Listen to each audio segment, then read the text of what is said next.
Terima kasih Nolela di Angkasa Puri. Sebelum ke berita utama, berita terkini status COVID-19 di Sarawak. Hari ini sebanyak 10 kes baru positif COVID-19 direkodkan. Berlaku penurunan kes berbanding semalam iaitu sebanyak 16 kes. Jumlah bilangan kes di negeri ini ialah sebanyak 397 kes sejak 13 Mac lepas. Sehubungan itu, kerajaan negeri hari ini juga mengumumkan set penutup hidung dan mulut akan mula diagih kepada penduduk di zon merah esok menerusi pejabat daerah masing-masing. Kita ke berita utama. Peniaga kecil khasnya di Sarike yang sebelum ini tidak berlesen diseru untuk segera mendaftar dengan pihak berkuasa tempatan PBT.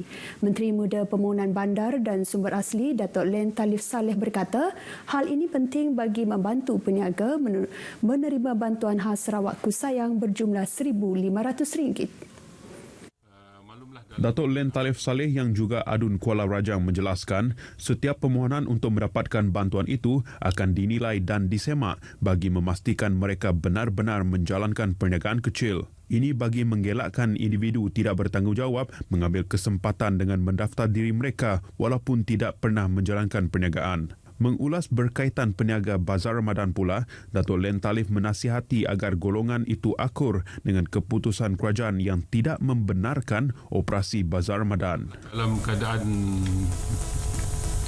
PKP ini, kita melihat kaedah yang terbaik bagaimana kita dapat memudahkan warga di kawasan ini untuk berdaftar sebagai di bawah Sarawak Pay dan mana-manalah pendaftaran yang membolehkan mereka untuk terlibat di dalam perniagaan ini.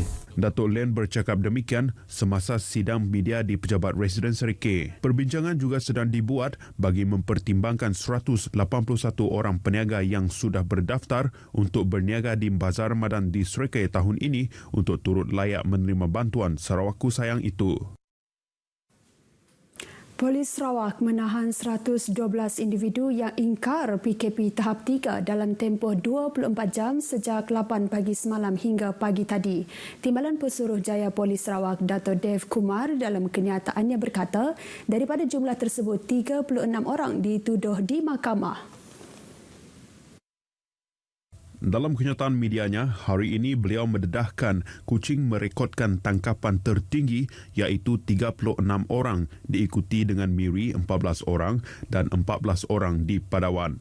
Ini menjadikan keseluruhan 887 individu telah ditangkap dengan 520 orang dituduh di mahkamah kerana ingkar PKP sejak pelaksanaan tahap pertama bulan lepas.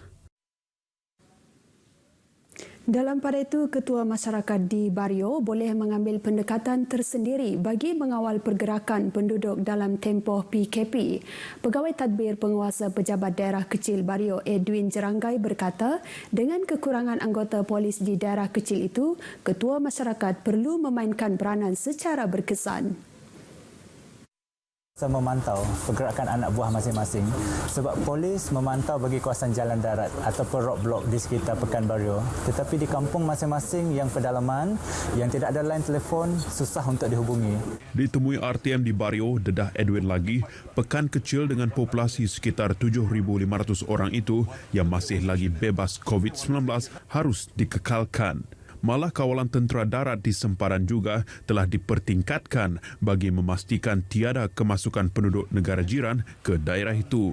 Bagi Panglima Medan Timur Tentera Darat, Lieutenant General Dato' Wira Zamros Muhammad Zain, pihaknya telah menutup semua pintu masuk dan jalan tikus di seluruh negeri dengan menempatkan anggota-anggota dalam unit kecil. Baik, sekian sumbangan berita dari Sarawak. Saya Debbie Amanda Padan. Stay at home, duduk di rumah. Kembali bersama Nolela di Angkasa Puri. Silakan. Baik Debbie, terima kasih.